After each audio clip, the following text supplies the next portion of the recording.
Hello, everybody. Welcome back.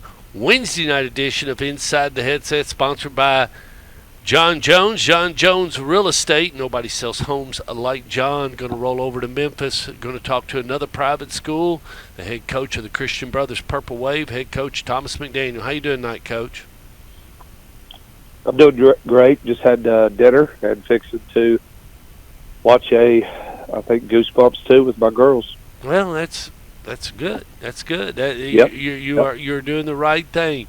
Well, let's see. You're right now 6-3, and you played Father Ryan this past Friday night. Was able to come away with a win, and we'll set you up for the last game of the season. But talk about that last Friday night, Coach.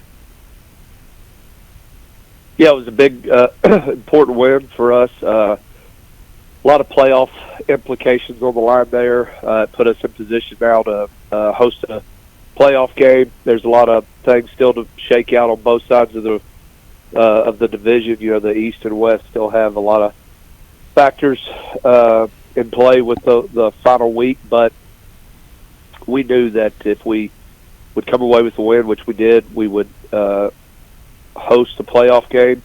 Now it's a matter of trying to beat Innsworth and get a bye and host a playoff game. So either way, we're going to get to play a home playoff game, which is obviously huge for us. And, again, if we can find another way to scrap out a win, then we'll have a bye.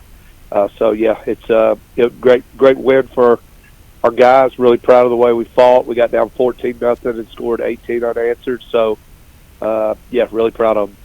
When you look back across the season and these guys and where you started week 1 and where you are now in the final week 11 here and everything, and spent this much time with them, what do you feel like this ball club grew up the most? Was it on the offensive side of the ball, the defense, special teams, maybe learning how to win, maybe just getting better at their penalty? Where did they grow up the most, Coach? That's a good question. I don't know. I told them on Monday we're kind of the bad news brothers, and I mean it endearingly, but we've still yet to figure out a way to make life easy on ourselves. We seem to make things difficult at times, and we gave up a fumble for a touchdown to make it 14-0. But I think what I am, looking back on it right now, I'm proud of the grit, determination that we've shown. At 14-0, nobody flinched, and we kept our composure. Figured out a way to again put some points together, and I think our fight and our effort and all that stuff has been there. So I'm really proud of that. And I think at the end of the day, that's what that's what you want. Is you want a team that plays hard, plays for each other, and I definitely think we're doing that. Do you feel like this season, special teams, you guys grew up a little bit, or has it just kind of been as it goes? Or no, the special teams, like I said, we're self-proclaimed ourselves the bad news brothers, but we blocked a punt the other night, which was huge. Yep. We've had some some field goal blocks as well. We kicked a winning field goal against Briarcrest in the game. So everybody's played their part, but we've all played our part in our kind of self-inflicted negatives as well. So again, I still think our best football is ahead of us, even though we're just a couple weeks left of the season. And I don't know who we'll host. I don't know if we'll have a bye or whether we'll play in the first round, but we put ourselves in good position. So there's a lot to be said for that. And as you well know, our league is very difficult. And God, yeah. And our leagues, not only is it difficult, but it's good in all three phases of the game. So you've got to be, in a lot of places, the kicking game, for example, can be neglected. But if you're not good, in all three phases here, you're going to get exposed. So, I do think we've improved in all three areas. I don't think we've played our best football yet. I don't think we've played well, particularly in all three phases of the game for 4 quarters, which is what you want. But we are getting better, and we are getting some more confidence. And again, ultimately, the biggest thing for me is we're playing really hard. Well, and I think you're saying what you're truly saying. Correct me if I'm wrong. Is we're capable of playing, good football for 4 quarters. We're capable of playing it at the top of our game. You just hadn't seen it yet, or you don't think you've seen it yet, based on what you know. Yeah, right. We haven't played we haven't played 48 minutes of clean football, and so again, I look at our defense and our effort is really good, and whether it be that our offense puts us in bad field position, or in the case of last Friday, they did a quick kick out of their offensive personnel that they haven't shown much, and pinned us deep for a drive, and it changed the field position and pretty drastically. When you got to start on a 2 or 3 yard line, that's difficult in high school. But Yep. But a couple of weeks ago we were on the 3 yard line against Briarcrest, and we put a drive together and scored. So, again, the capabilities there, but I think a lot of times with high school guys, I know in particular ours, I still think they're not quite figuring out exactly where they fit in a particular play, if you will. And Yeah. again, not to get too cliche here, but you got to have all 11 people working in unison, and we're not always doing that. And you lectured me that at Oakland so many times that if one guy steps out of line or doesn't fire on the count, or anything is late or anything is early, and it's not all running in the symmetry of the way the football game should run, then someone's going to be somewhere when the other ones aren't going to be there, and the play just completely falls apart. I mean, it's just part of it. And again, that's obviously offensive football in a lot of ways because of the assignments and whatnot. But it's the same thing on defense. I mean, we've got a lot of guys. We're pretty scrappy on defense. I don't know how talented we are, but I know we scrap, and we fly around, and we're really physical. And so, again, there's a lot of positives to be taken away from what I see from us on defense right now, but all it takes is one guy to feel like he has to do a little bit more, again, coming from a place of sincerity. But what you got to do is your job. Like whatever your job is in that particular front or coverage or whatever is what you got to do. And if you'll do that, we'll be okay. Now that's easier said than done. That's the reason why. Bill Belichick's mantra for years and years has been do your job. So when you can't get professionals to do it, just imagine what it's like to get a high school kid to do it. So, the reality of it is everybody fits into the puzzle in a certain place on any particular play, and you got to get everybody to understand where they fit in and what their responsibility is. And all you got to do is hold a down block, jump outside, the ball cuts back, and there's not anybody in that gap. So, again, it's a numbers game. And, you've got to have, when you draw up an offense or defense and you draw it right down the middle of the center butt crack, the midline as they call it, you've got to be able to stay number for number with the offense or defense, and then hopefully find a way to gain a hat or extra player. And when somebody misaligns or defeats the block the wrong way, it can ultimately be the difference in a first down or a explosive play or whatever. So again, it's not as simple as everybody makes it out to be. It's a much more complicated game than a lot of people that watch it realize. And obviously nowadays with RPOs and the emphasis on offense and the lack of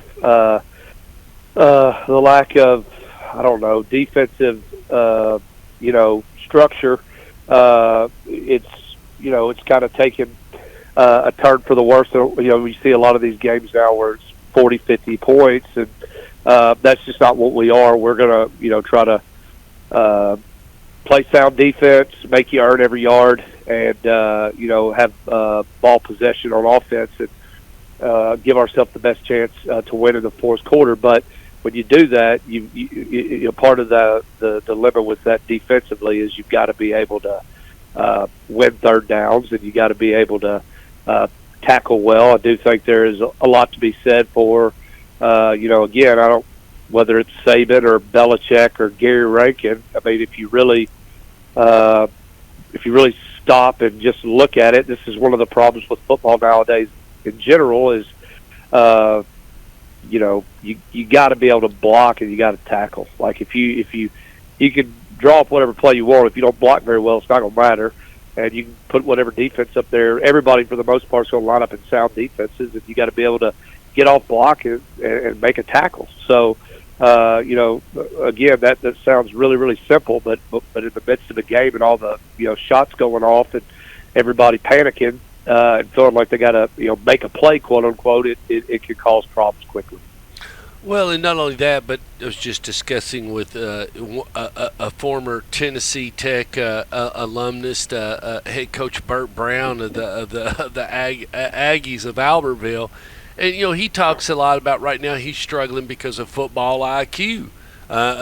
Just the guys, they're not as advanced as some of the kids that are their age across from the football. It's not anything being mean, but you have to play a lot, or you have to be involved in a lot of situations, or you've had to play youth football or come up in a proper program or so on and so forth. And if you've got a guy that goes down, the left tackle, and you have to bring in the second guy up or the next man up, if he doesn't have the same football IQ, then it's going to leave a hole as far as talent-wise on that line. Well, I don't know if you and I have talked about this or not, but it's something we've talked about before, sitting around at lunch. And I don't know how much football IQ I had as a high school kid, but I do know this. At least we played in the backyard. We watched college football. We watched the NFL. Yep. Again, it's just the microwave society, the Instagram world we live in now, where they don't want to. You got the NFL Red Zone for a reason. You don't have to sit there and watch all of it. You can just watch the highlights. And there's no doubt that most kids don't understand football at the level that they need to when it comes to situational football and down and distances and schematics and things of that nature. And then you got the whole other element of the good, bad, and in between of the 7-on-7 culture we live in, where kids get enamored with playing 7-on-7 because everybody likes to throw the ball and catch the ball, but that's not real football. So I mean, there's some positives to be had from it, no doubt, and it's good because it's growing the game. But unfortunately, it's not as simple. I saw a viral clip a week or two ago that really resonated with me from James Franklin at Penn State, and I've always liked James Franklin. He was at Vanderbilt because he's just pretty black and white, pretty blunt, really high demand from his players. I've just always had a lot of respect for him. And he had a reporter ask him about a receiver and why they weren't able to stretch the field vertically, and why can't you just drop back and throw it, rip it, throw it deep to said kid. And, basically without being a jerk, he, said, that's the stupidest question I've ever heard of. Like, you can't, that's not football. You can't just tell a kid. There is the element of, you got to find ways to get the ball to the people that need the ball, but to say that, hey, we're just going to, you just run deep and we're going to take a shot, that's all that matters. There's more to it than that. Again, it's a much more complex game. It's got to all fit into protection, and there's got to be a check down, and it's just more to it. And so it is something that we battle as well, that kids just don't know the game quite like.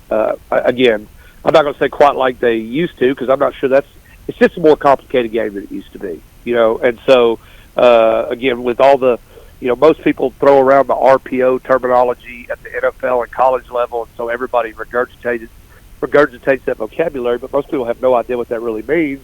But we live in a world now where, about on every play there's a run attached to a pass, and you've got to defend the whole field. And so it accounts for everybody on defense. And if you're, you could have a run fit up perfectly, and if one guy gets greedy to go to the run and has not defended his area of the field for the RPO, they could pull the ball and throw it. And now all of a sudden you got a successful 8-yard play, even though a lineman might be downfield, which is illegal, and they're not going to call it. So, the game's just evolved, and you have to adapt, as it does so. And I think you said it best. We we were starving for the game when we were kids because the amount of coverage as we got, when you hit a Saturday and a Sunday. I mean, you didn't have the NFL channel when we were growing. You had a knob, and you went over there to the TV, Yeah. and you had two channels. You had the Yeah. NFC game going on, and you had the AFC game going on, and that's all you got. And you got a couple of games a day on Sunday, and maybe Yep. 4 or 5 on a Saturday. And suck it up, Buttercup. But Yep. Notre Dame was on the NBC because they had sold a 10-year agreement. So then, if it hadn't been for CBS signing the SEC, we wouldn't even gotten SEC football. So Yeah. a lot of people don't understand that. We were starving. You're right. We knew less. But I think we was more eager as, I'm coming from the 56 age, and I'm speaking for basketball and football and baseball and all three of the sports. We didn't have the full 24-hour sports. I can remember when ESPN came on board. I was in college, and they were broadcast out of Bristol, Connecticut, and Chris Berman in a double wide trailer in Bristol, Connecticut. That's how ESPN started, and they did rugby and Canadian football. I mean, they had the rights to zero. They had no rights to anything. I mean, bicycling in the ice or whatever. I mean, they did any sport they could find and then worked their way up. But I think you're right. The amount of, you can put on ESPN3, Coach McDaniel, and get any college football game you can imagine. You can watch them all live. And to have that when we were growing up, to know that you could have watched whatever, you could have watched Tech or any team. No, it's not like that anymore. And then you couple that with the fact that, you can sit there and watch the NFL Red Zone, or you can sit there and go to the ESPN app and get pretty much every college football game on Saturday, or the Big Ten Network, or the SEC Network, whatever. But then you still got to complicate that with the fact that they've got that little devil in their hand that they can sit there and scroll through their social media, so they're not watching games. Most kids are. I say it all the time. It's again, it's probably not popular, but one of my favorite football books. He's kind of outcast at this point, but John Gruden wrote a book called "How Much Do You Love Football?" and or do you really love football? And it's really all about his love for the game of football, and there's a lot of truth in it. Like there's a lot of people that like it. They like playing it. It's fun. It's aggressive and all that stuff. They like the accolades that come with it. Whatever, blah blah blah. And they also see the SEC or whatever conference that you have allegiances to, and the social aspect that is attached to that of going to Tuscaloosa on a Saturday, or going to Oxford on a Saturday, or Knoxville or whatever. And it's a big social event. Right. They love that, but they don't love football. Football is a game that it's hard to love because it's going to break your heart a lot. And it's hard as hell, and it's very humbling, and it's not. It requires an enormous amount of time and energy and effort, and you're guaranteed nothing. So I as I've gotten older, do I get frustrated on late Friday nights or early Saturday mornings when I'm watching something? I'm like, we went over this 15 freaking times, and they screwed it up in the game.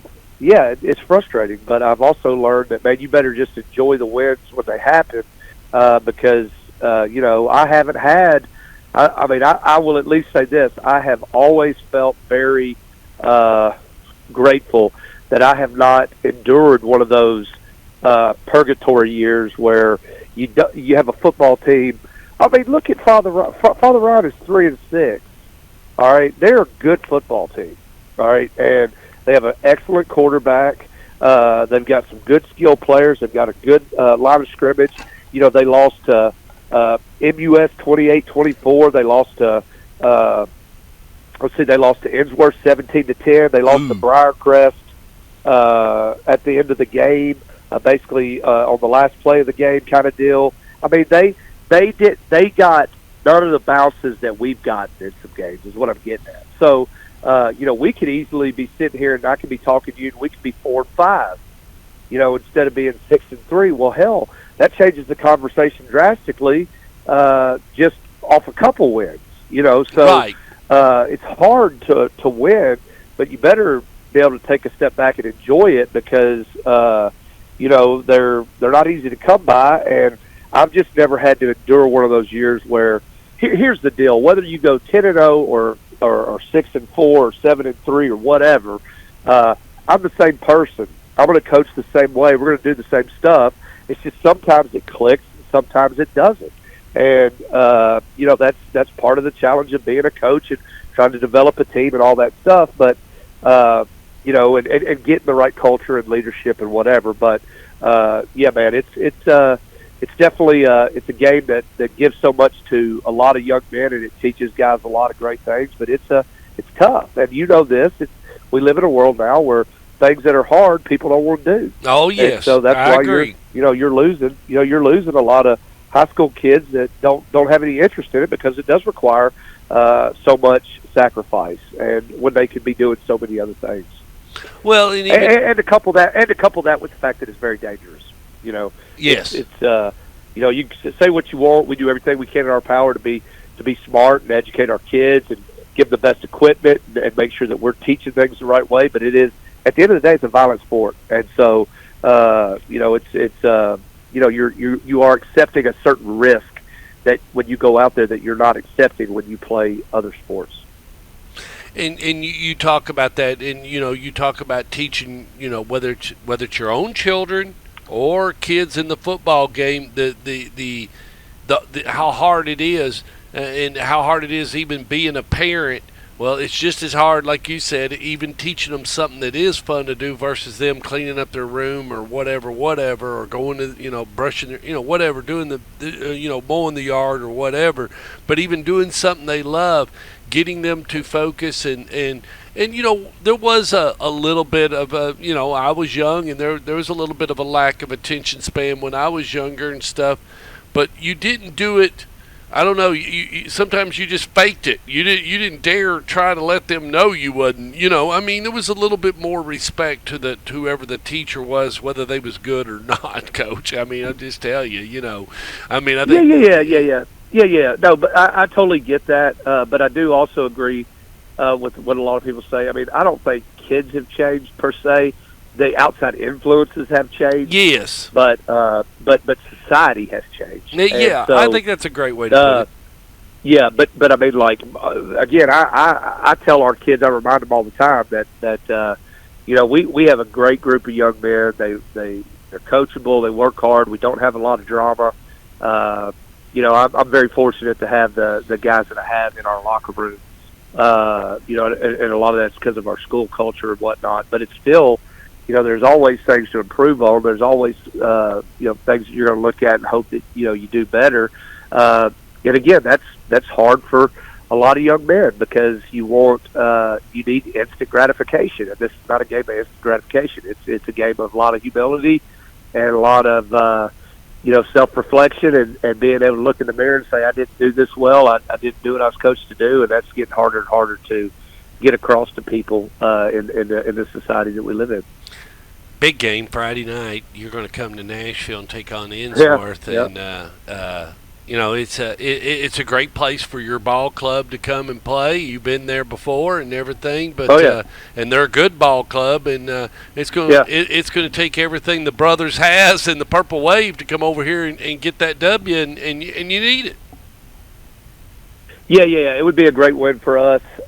They are a good football team. They're